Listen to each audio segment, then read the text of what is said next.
Welcome to Skills to Pay the Bills. This is the special segment called Wealth Zone University, and as always, our objective is to change your mind about money so you can change your financial future. Hi, I'm Don Moragne.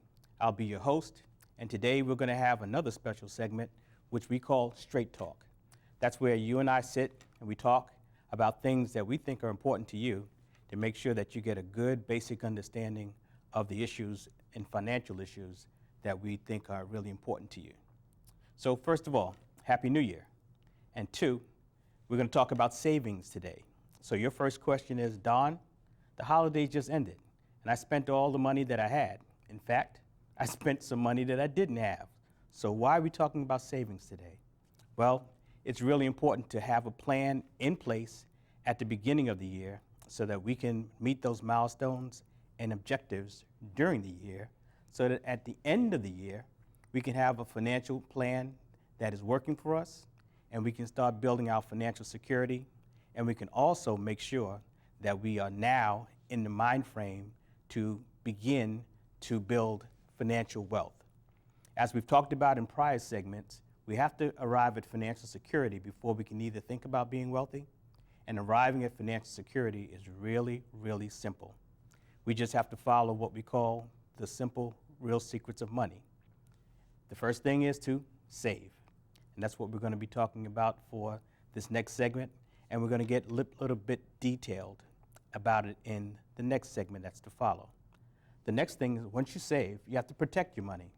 One of the things that we have not been doing with the money that we've been working so hard to save is to make sure that we keep that money.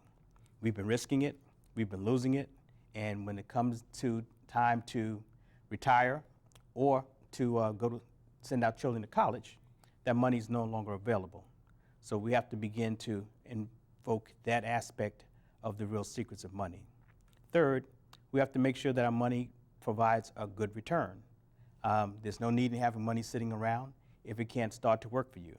Our money works for us when we compound. So part of savings is making sure that we're saving enough, we're saving consistently, that we have it protected, and then making sure we have respectable earnings so it can compound.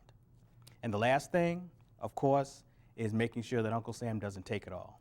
And so once we begin to talk about these four aspects of real secrets of money, we can really determine that we have the ability to control our financial futures and that we should have the responsibility to control our financial futures.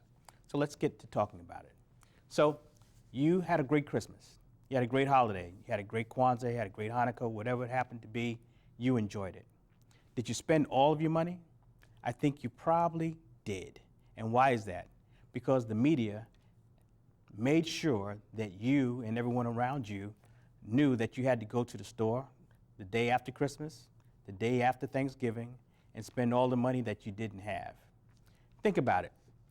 It's been estimated that the average person spent $750 over the Thanksgiving to Christmas holiday.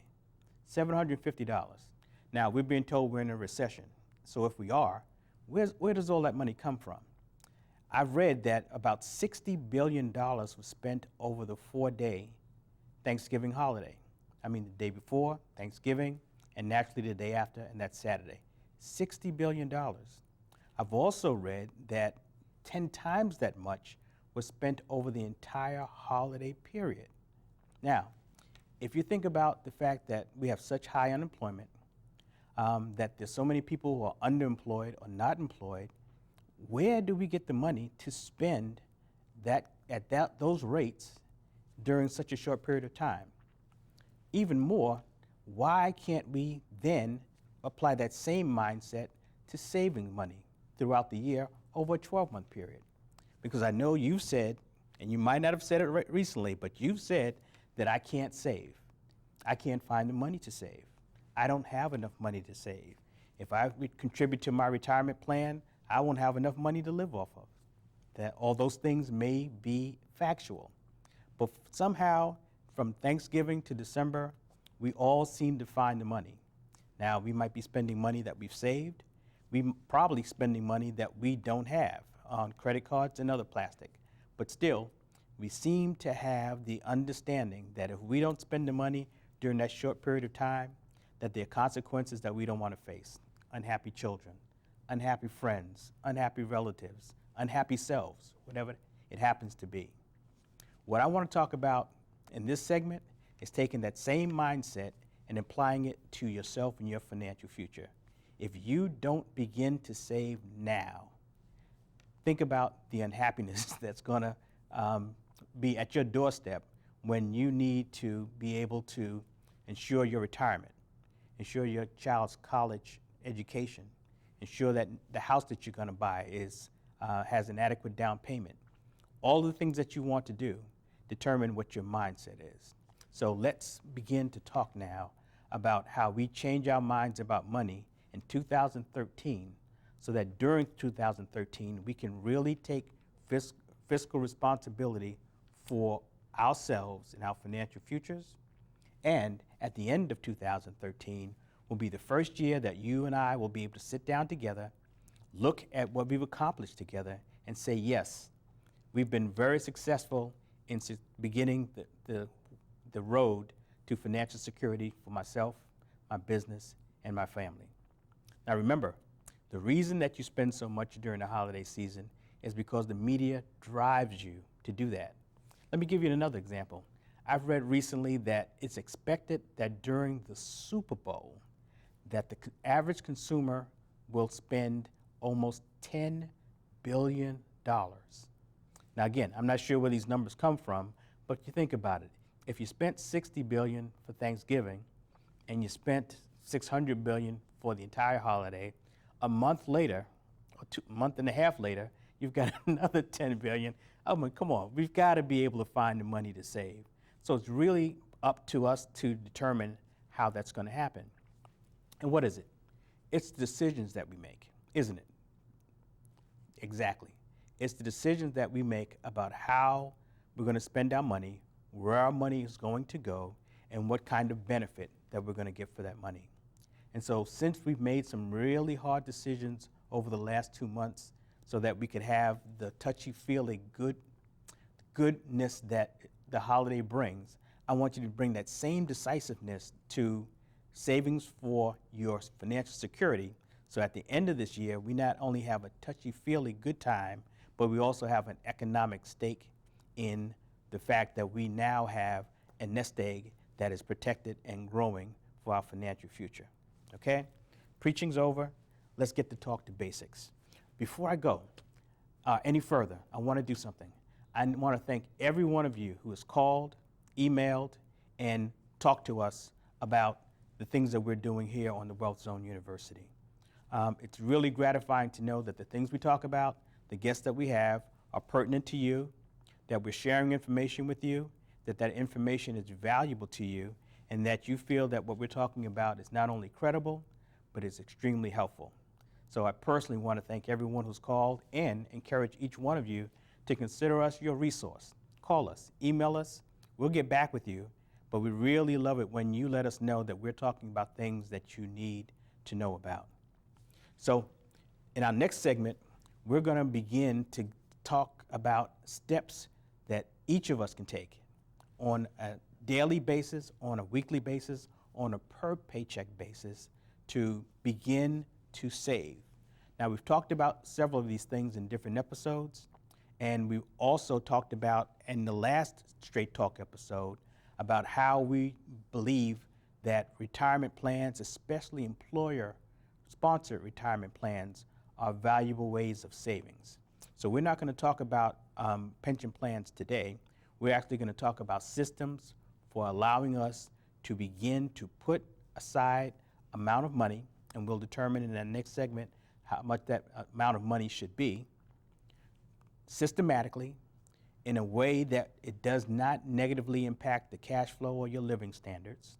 We're going to talk about where to put that money once we begin to save, and explain to you how valuable it is to do it consistently so that that savings money builds, and then you can take advantage of the magical ability of what we call compounding. When your money grows and then your money earns money on the money that you just earned. It's a simple definition for compounding. We want to make sure that when we finish this segment today, that you take a look at your finances and tell yourself the decisions that I made about spending in November, December is the same kind of dedication I'm going to make about saving in January through December of 2013. It can be done. I'm looking forward to it. And the most important thing, we're going to do it together. Why? Because, tell me, I don't hear you. Yes, our mission is to change your mind about money so we can change your financial future.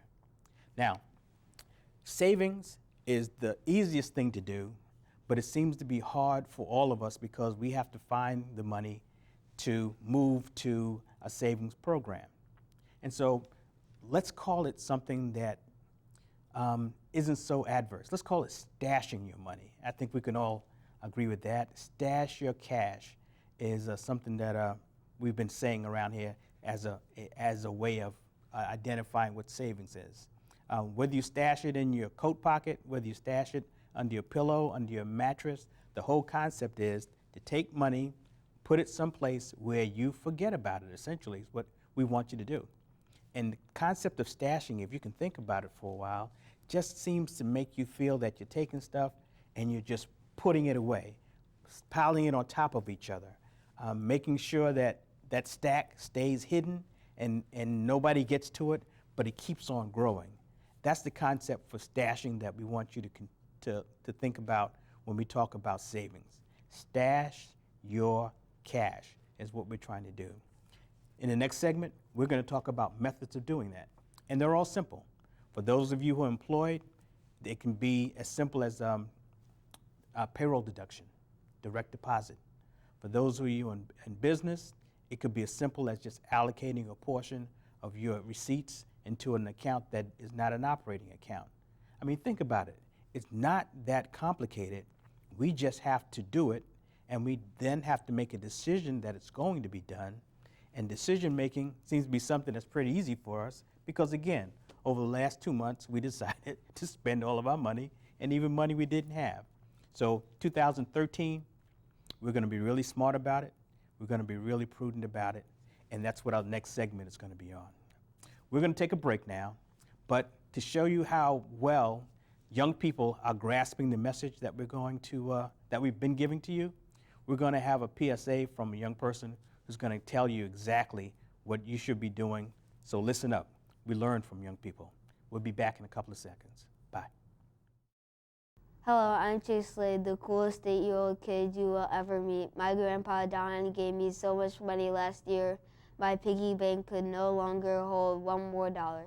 He told me to watch Skills to Pay the Bills on Channel 10 and learn about the real secrets of money. Then he told me to watch Egyptian Secrets on Channel 10 to learn how to stay healthy and well.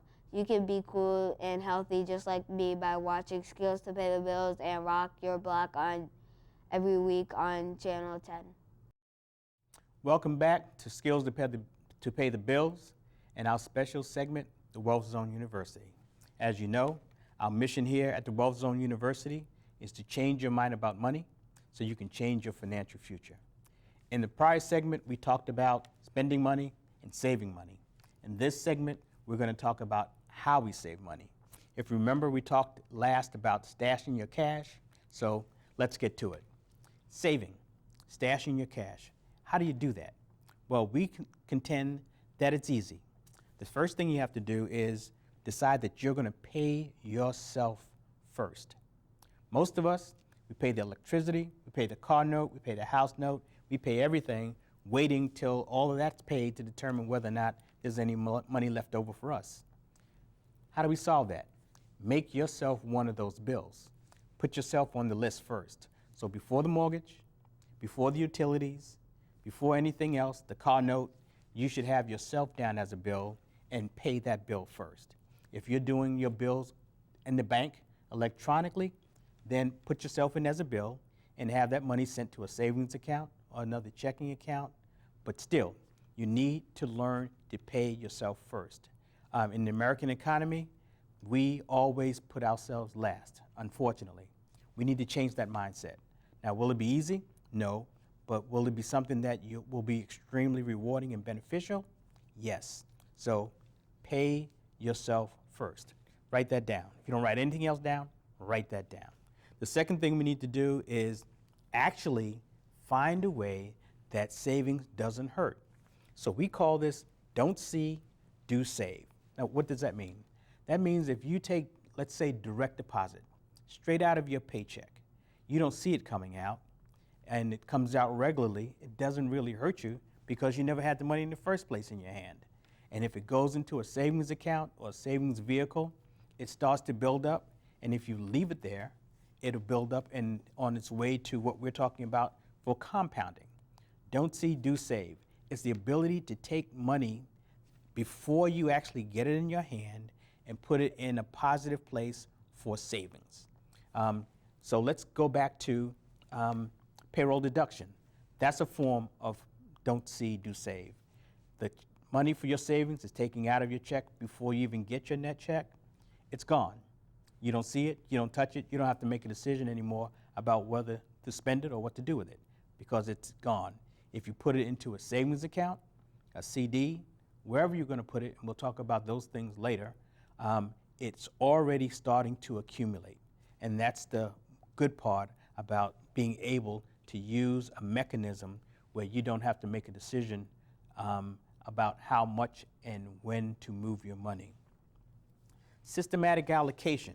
That's when we determine how much money we are going to put away. So what should that be? Well, you know, it varies with every situation. My situation is very different from yours. And when we're talking to our clients about how much should be put away, we actually learn a lot about their personal life, about their spending habits, about their business cash flow, before we can make a decision on how much should be saved. But let me give you just a couple of rules of thumb that we like to use. How old are you? 21. So why don't you put $21 out of every paycheck into a savings account? Easy number to remember. What relationship does it have to anything? Absolutely nothing. But still, you're beginning to save. Or maybe take 10% of your paycheck and put that away. Again, what relationship does it have to any number? Nothing. But again, it begins to help you to save. If you wait until you've figured out how much you can afford to save, you're never going to do it. If you wait until you actually begin to have enough money in your own mind to set aside, you're never going to begin. The whole thrust here is to start, and start the easy way. Commit to saving, have it taken directly from the source before you get it, so you don't touch it. Put it into a vehicle that's going to be safe, where it's protected, where it won't get lost, and we'll talk about those again. And always, always, always start with an amount that's reasonable, and then increase that amount over time as systems change. Now, never decrease it, but always try to increase it. And let's stop there for a second and let's talk about that. When you start, let's just say we use that $21 paycheck that we talked about before, and then you get a raise 3 months later. Normally, you just have that same $21 just coming out. But when you get the raise, if you've been living comfortably off the net check that you already have, why wouldn't it make sense to you to put more of that raise in with the $21? It makes sense for us to begin to think about how we live off less than that paycheck, redirect the money to our savings so that we can have a great financial future. Okay? So think about it for a minute. Me-to-me payments. That's another way for us to start small, but start now. It's essentially what we talked about before, putting yourself first and making yourself a bill, making yourself the very first bill that you pay. We try not to use the B word, and the B word, I'm sure you know, is budget, but at some point in time, the whole concept of planning how you spend your money has to come into play. And so me-to-me is a way of making sure that we know where our money's going and where it's coming from. And a part of that budgeting should be two things. One, making sure that when you budget those bills, that you're the first one, and making sure that when you budget your cash flow, that that amount that you attribute to the savings is one that is reasonable and one that you won't have to change to a lower amount anytime soon. Now realize when your savings, there are going to be emergencies. You're going to have to raid those savings at some point in time. We hope not, but if you do, the fact is that you've got it there, that you're using your own money. You're not borrowing money from anybody. You're not going for a payday loan. You're actually using your money. But you've also started something else. You started to consistently put money away. You haven't stopped putting money away. And your mindset about savings is starting to cement.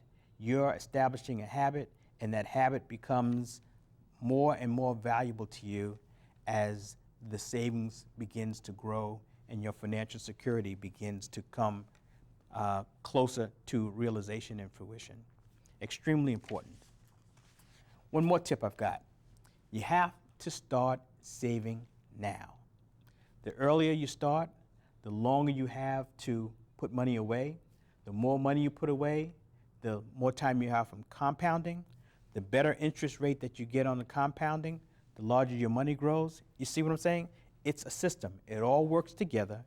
Savings is just the beginning piece, but once you get that piece working and you put the other aspects of the system in place, you really begin to take control of your financial security and that of your family and that of your business. And saving early is even more important because I want you to realize that if you start in your 20s, even in your teens, putting a little bit of money away, $10 a week. When you become 50 or 60, that has grown to a phenomenal amount of money just based upon just giving a small amount in steady increments. Why? Because as it grows, it compounds. The money that it earns money on top of that money, and before you know it, you have a nest egg that's extremely valuable. So we're talking early, we're talking young. So let's stop for a minute. I said earlier that assume that you're 21 and you're putting away $21 every paycheck. Why is it important for a young person in their 20s to begin to save? Why can't I wait until I'm 30? Why can't I wait until I'm 40? I mean, my earnings should go up, and that will allow me to then save more. Because the secret in savings is to make sure that your money is working for you. And the sooner you start saving, the larger your nest egg is going to be over a period of time. The sooner you begin to save and get that mentality, the easier it's going to be for you to then continue that habit, continue that track. And 3, the sooner you begin to save, the sooner you can then share that mentality and that ability with your friends who should be saving. When you become a parent, with your children, so that we have a systematic transfer of intelligence about savings.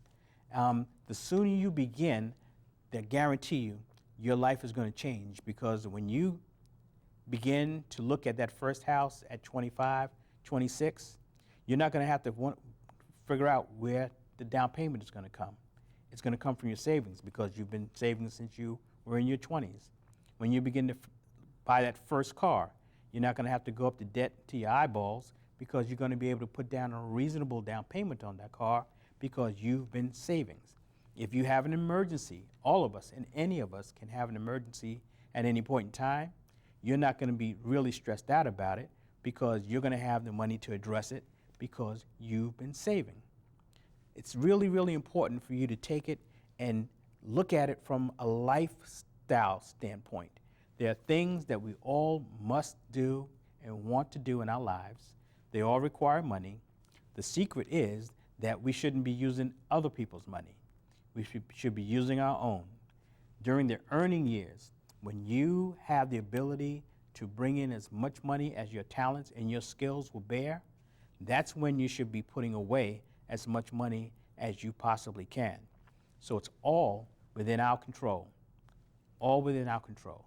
So I can't say enough about beginning to save. I can stress this, though. If you were the person who went out and spent $750 during the holiday season in a 2-month period, actually, then you're the person who can also save $25 a paycheck, $50 a paycheck, to make sure that at the end of 2013 that you have a nest egg. Now remember, I don't want you to go out in November of 2013 and spend everything that you've saved. That's a whole nother discussion, which we'll have, but guarantee it, that's not what I'm trying to get you to do. That's what I want you to not do this time around. But I do want you to begin now to save. If you make a resolution, whatever you want to do, make a promise, whatever you want to do, but I need for you to begin your savings account.